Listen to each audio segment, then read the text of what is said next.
School ले परीक्षा हला मास्टरे परीक्षा खाता जांच कले आ खातार उत्तर देखि हठात बेहोश होई गेले।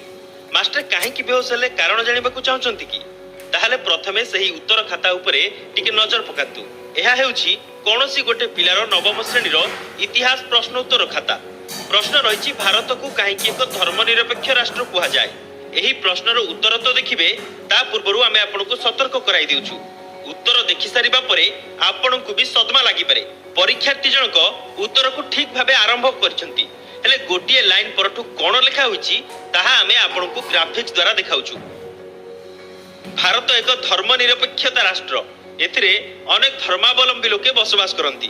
तम संगे हम जोडी रमणी बाहे बापई छट पट मुड़ी हेले तमे पिक्चर मुखटा हेले तमे पियर इडली कुतमे संबर मु माछ हेले तमे बेसर।